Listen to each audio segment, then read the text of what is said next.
Hey everyone, it's Shamrocked with a boss guide for you. This is Odyn. It's the last boss in Halls of Valor. So for this boss, in my opinion, it's actually one of the scarier bosses of the current Mythic Plus season. It's definitely what I would consider to be a gatekeeper boss, meaning that you can do the entire dungeon perfectly, and there's still a decent chance that this boss is going to possibly break your key. So with that being said, I do have a few sort of tips and a general guideline of how I do things for this boss. That being said, because of the nature of like where you may have to run with the runes, how quickly you kill the ad, when thundering happens, there's so many little factors for this boss that make it slightly different every single time. But that being said, like I said, I have a general sort of guideline on how I do things, and that seems to work out. It's been a long time coming making the video for this boss, and I feel like usually when I do this boss, it's not very clean. It's not something that I would really want to put out as a guide, and not just like if my play isn't clean or something like that, but like if most of the group is dead, or like it's just not, if you're kind of like scraping by, it's not it's not something that it's not really something that I can give like advice about, or really recommend what to do. So now that I've done this boss a bunch of times, and I feel like I have a really good grasp on how to be the most effective at healing through it, I feel more confident in making a guide. That being said, I actually did two 24 HOVs this weekend and got to the last boss. The first run was a really good group. It was super clean throughout the entire dungeon. The only reason we didn't time it was because during the God King Skovald fight, the tank forgot to pick up the shield, and then a Ragnarok just like completely killed all of us. Which that happens. You can't get mad about it. So that fight was actually cleaner. Like we stayed and we did Odyn afterwards, and that was super clean. We had really high DPS, so we did it in like we did it much faster. The second time I did HOV 24, we actually timed it, but we timed it with like 5 seconds left, and we just like scraped by. So we did the last boss very well. But then towards the end, when it was like, okay, there's 10 seconds left, it was basically just, plant and DPS and try to kill him before he kills us. So I actually am deciding to include both of those videos. The first one I'm going to include is the one that was a little bit rougher. So it's the one where we scrape by with 5 seconds left. So you'll see how to sort of do it in a longer fight.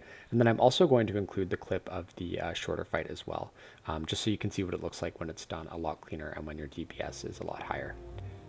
Okay, so that being said, going into the talents, oh, sorry, this actually isn't when I would run. So when I do, there, I've just switched that. So when I do this dungeon, Halls of Valor, this is the build that I use. So just a few things. I have Frost Shock because there is Explosive this week. Normally, otherwise I wouldn't have that, and that point would probably go back into Surging Shields. But other than that, the only other special thing about this is that I run Stone Skin Totem, and the reason being is that this actually is really helpful on higher Tyrannical weeks with the first boss for the Horn of Valor cast. And it's also very useful on Fenrir for pretty much all of his abilities. So, and it's also, like, to be fair, throughout the dungeon, there's like a lot of trash that hits the tank pretty hard. So this totem will actually help mitigate that damage as well, and it has pretty good uptime. So don't just use this for the bosses. If you do take it, just use it throughout the whole dungeon. For getting into Nature's Swiftness, I actually take Graceful Spirit over Mana Spring. I find there's not really any points here where mana is a big issue. Usually if it is, it'll be around the Fenrir, but even then you should be fine. And if you need to stop and take a second to drink, you just have to let your tank know. But that point is much more valuable for Graceful Spirit, mostly for the Odyn fight, which yeah, we're about to watch. So other than that, my right tree is the same as the build that I posted earlier this week. That build has been working, so if you want to get details on why I've chosen what I've chosen here, you can go and check that video out. All right, and with all that being said, let's get started into the boss guide. All right, so just a heads up, I did slow down this video a bit, just so it's easier for you to follow along to what I'm casting, and it gives me a bit more time to walk or talk through the mechanics as well. So to start off this fight, most groups will start in the back here, and the reason for that is just to bait the first few spears away from the middle, so that when they kind of explode and the orbs come out when you have to run to your runes, there's less for you to dodge in the middle and less chance of you getting stunned. For this first part here, you want to pump out as much DPS as you possibly can, because sometimes Odyn comes down right to the wire, as he did for this fight, so really just get everything you can. And a quick note, so these giant swirls on the ground that summon the spears, I believe if you're within 8 yards of them, you take more damage. So try to make sure you're nice and far away from these spears as they're being summoned. It's not as important when there's only, when he's only summoning the one spear each time, but when he does 2 and 3, the damage can ramp up pretty quickly if you're standing near them. So, very important to just keep away from them. When the ad comes out, make sure you are getting some DPS in on that as well, because the faster that dies, the easier it is to, go back to the boss, and you have less chance of the ad starting to chain cast. Okay, first set of runes, I popped Healing Tide just to give everybody a little bit of extra cushion while they run. I popped a Wind Rush in the middle, so anybody can run into it if they can. And then I popped Astral Shift for a defensive on myself, and then you just run out to your rune. Try to get to your rune as quickly as possible so that you can start healing anybody else who's a little bit slower at running, like I was doing there. And then most groups will, well, pretty much all groups will lust during this first rune phase. So this is another opportunity right now where you want to get in as much DPS as you possibly can, especially when you have this buff. All right, now that he's summoning more spears, it does do a lot of damage when he's doing 2 at a time, but because you have the Valor Jar buff, I wouldn't say waste any cooldowns here just yet. For these 2 sets of spears, you could pretty much just heal the group up with the buff that the rune gave you and some nice chain heals, especially because chain heal has such a wide range now with Tidebringer. Quick note on this run, just be preemptive. Know when he's about to like pull everybody in so that you have to run away, because if you misclick or get a little bit flustered there, it's easy to fall behind and then die, and that's just not a good way to go for this fight. So alright, so this next set of spears, because it happens right before the runes and you no longer have the Valor Jar buff, I usually pop Ascendance here, and then I actually use Nature's Swiftness as well, and you need to do what you can to get people up as quickly as possible. I also popped an Earth Elemental here for the second rune run, to give myself a little bit more health to get there, and then I also use a health pot during that second run as well. So a very good fight for you to have health pot on your bar, because it will help you during one of the runs if needed. Also, be careful with Thundering in this fight. You definitely want to clear before any time you have to run, especially if running for the runes. It's easy to forget about Thundering and then get stunned there. Okay, so now that he's doing 3 spears, this is where the damage really starts to ramp up. So this is where you want to make sure that you're standing far away from those spears when they spawn. And don't be afraid to use cooldowns here as well. So I just popped Ancestral Guidance as well as Spirit Walker's Tidal Totem, which is the Mana Tide Totem talent, which gives you really fast chain heals. So that's just helping me keep the group up in addition to everything else that's going on right now.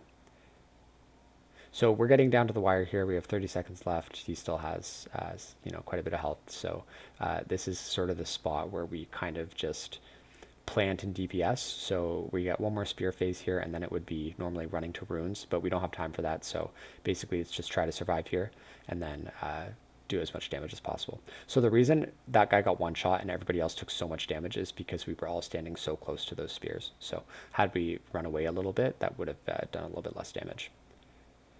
But yeah, so there we go. We timed it. 5 seconds left, I think. But thankfully, it's a pretty quick fight. Even on the runs where it takes longer than it should, like this one, it's still a fairly quick fight. So you can usually do it with 3.5 minutes. Okay, so with that done, I'm gonna pull up the next clip where we did it quicker and a little bit cleaner, and you'll see how that looks as well.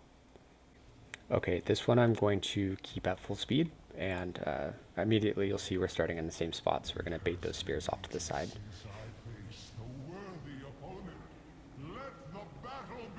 And once again, just getting in as much DPS as I possibly can here. I don't really have to worry about these spears killing anybody because they don't really do enough damage.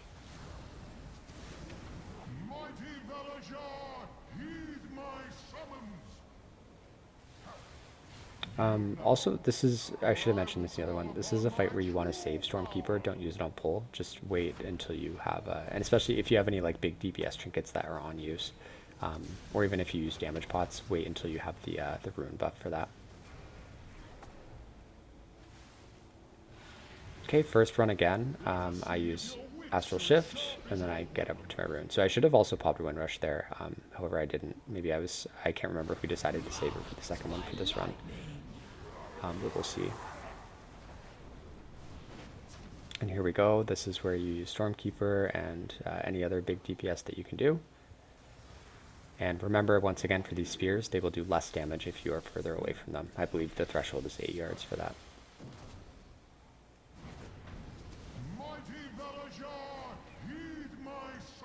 Alright, once again, no cooldowns popped. That Valajar buff that you get from the runes is more than enough to heal through everything with these, sets of 2 spheres. And then for this last set where you don't have the buff, we'll see if I pop any cooldowns here. Yeah, so I just use Healing Tide because I know that's going to help with the runes. And then I just heal everybody up. Unfortunately, I got stunned there, which is okay though because I have my health pot at the ready. And that's going to give me a little bit of extra time to get to the rune.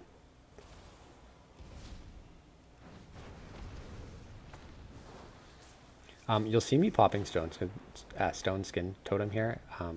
There's really no reason. The only thing it's going to do here is just make the tank take less damage. Because most of the damage that we're all taking is magic damage.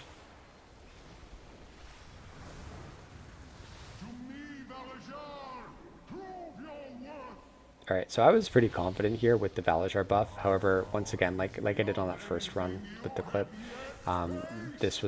those were all great points to be using Ancestral Guidance and Ascendance as well. So I did actually use Ancestral Guidance towards the end of there.